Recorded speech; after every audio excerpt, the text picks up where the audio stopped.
कोल्हापूर महानगरपालिकेची निवडणूक जाहीर झाली. उमेदवारांनी आपले अर्ज देखील दाखल केलेले आहेत. आता प्रतीक्षा आहे प्रचाराची आणि मतदानाची. या संपूर्ण पार्श्वभूमीवर प्रत्येकानं चांगले उमेदवार देता यावेत यासाठी प्रयत्न केलेत.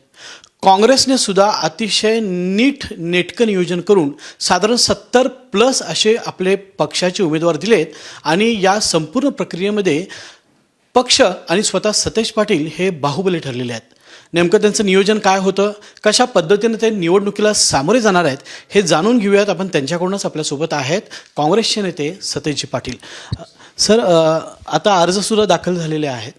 कशा पद्धतीनं काँग्रेसनं या ह्याच्यामध्ये निवडणुकीमध्ये उडी घेतलेली आहे आणि नियोजन कसं सुरुवातीपासून केलं होतं? नाही, पहिल्यापासून आम्ही या सगळ्या म्हणजे नागपूरचं अधिवेशन चालू होतं त्याचवेळी एक समन्वय समिती आम्ही आमच्या पक्षाची नेमली, जी आमच्याकडे आलेल्या 350 लोकांशी 1 to 1 चर्चा करत होती. शिवसेनेशी चर्चा करत होती, राष्ट्रवादीबरोबर करत होती, आम आदमी पार्टीबरोबर करत होती. अनेक सौहार्दपूर्ण वातावरण आमच्या बाजूनं पॉझिटिव्ह वातावरण आम्ही तयार केलं. कोल्हापूरकरांच्या मनामध्ये आमच्याबरोबर राहण्याची इच्छा असल्यामुळंच जवळजवळ 350च्या वर अर्ज आमच्याकडं त्या ठिकाणी आले आणि आम्ही त्वरित निर्णय घेऊन पहिली 48ची यादी आणि नंतर टप्प्यानं दुसरा टप्पा आणि आज शेवटची यादी आमची जाहीर झालेली आहे. कोल्हापूरकर या आमच्याकडून जे अपेक्षित आहेत तो जाहीरनामा आम्ही तयार करतो आहे. कोल्हापूर कसं तुम्ही म्हणशीला तसं हा जाहीरनामा आम्ही लोकांच्याकडे पाठवलेला आहे की तुम्ही सांगा आमचे काय कोल्हापुरातले प्रश्न, खड्डेमुक्त कोल्हापूर करणं, धुळामुक्त कोल्हापूर करणं, ट्रॅफिकचा बोजोरा या ठिकाणी झालेला आहे. आणि गेल्या 5 वर्षात महायुतीची सत्ता या प्रशासकाच्या माध्यमातून महापालिकेमध्ये आहे. तब्बल 10 वर्षानंतर ही निवडणूक त्या ठिकाणी होते.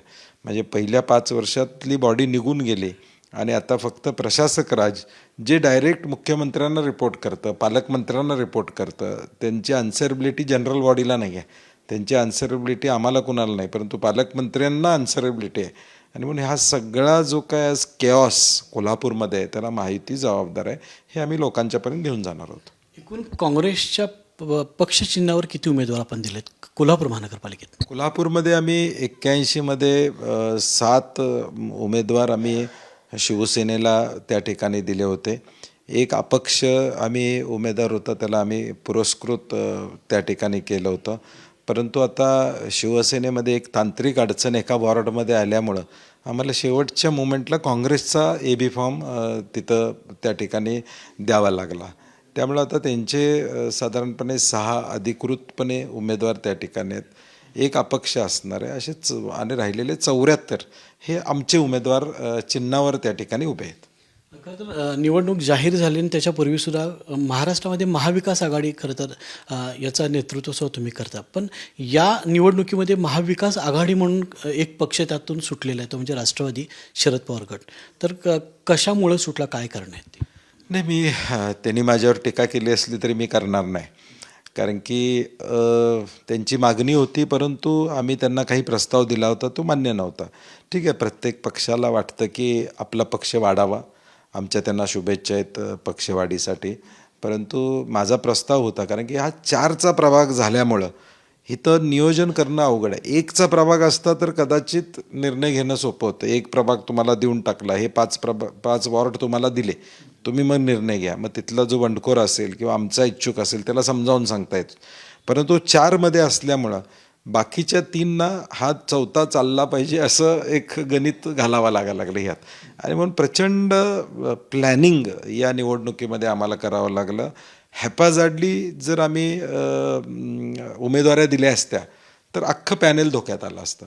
असं म्हणत नाही मी सगळ्या सीटा आमच्या निवडून येणार आहेत, मी असं म्हणत नाही, परंतु किमान रेसमध्ये येण्यासाठी सक्षम उमेदवार असणंही गरजेचं होतं. आणि म्हणून त्यांचं आमचं जुळलं नाही, त्यांनी स्वतंत्रपणे उमेदवार उभे केलेत, आमच्या त्यांना शुभेच्छा आहेत. आम आदमी पार्टीचाही तसाच विषय होता.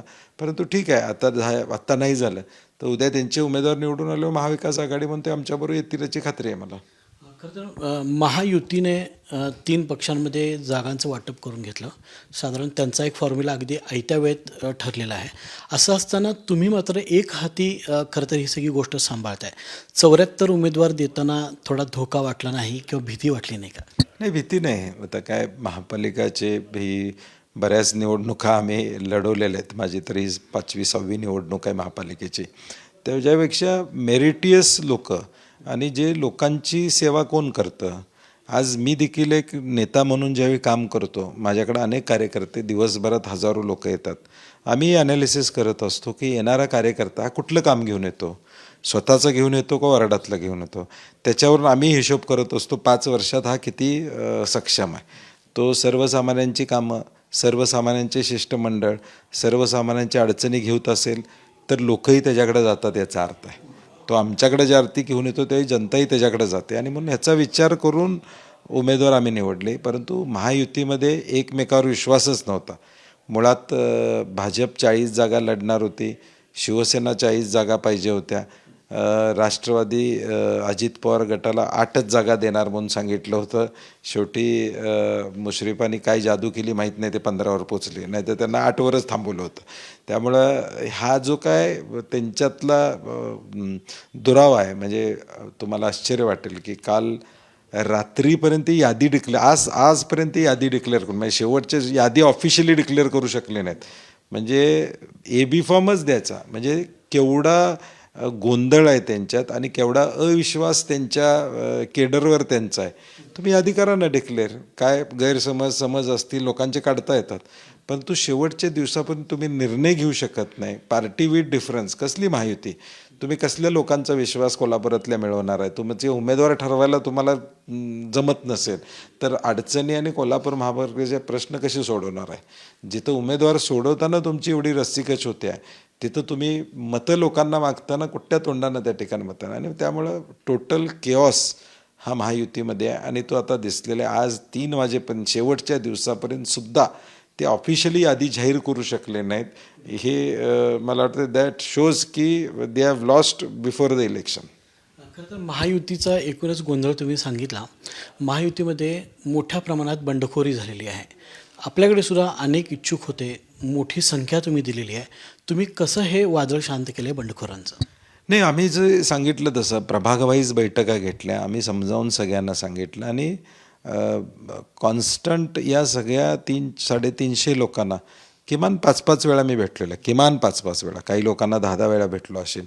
जयंत आसगावकर वेगळे भेटलेत, ऋतुराज पाटील वेगळे भेटलेत, राजू लाटकर वेगळे भेटलेत, शाहू महाराजांनी अनेकांच्या भेटी त्या ठिकाणी घेतल्या आणि मग सगळ्यांनी मिळून त्यांची समजूत काढणं किंवा त्यांना समजावून सांगणं, जो आम्ही पक्ष म्हणून निर्णय देऊ तो मान्य करायचं. त्यामुळे जवळजवळ 95% लोकांनी हे मान्य केलेलं आहे. अगदी 2-4 ठिकाणी आमच्याकडे काही इच्छुकांनी फॉर्म भरलेले, ज्यांनी आमच्याकडे तिकीट मागितले, त्यांची समजूत काढायचं काम केलं आहे. परंतु डिसिप्लिन्ड पार्टी म्हणला तर आम्ही प्रूव्ह झालो की आम्ही डिसिप्लिन पार्टी आहोत. आणि भाजपमध्ये जे इन्कमिंग मोठ्या प्रमाणात झालं, शिंदे गटात जे इन्कमिंग मोठ्या प्रमाणात झालं, त्याचा फटका त्यांना निश्चितपणे आता बसतोय.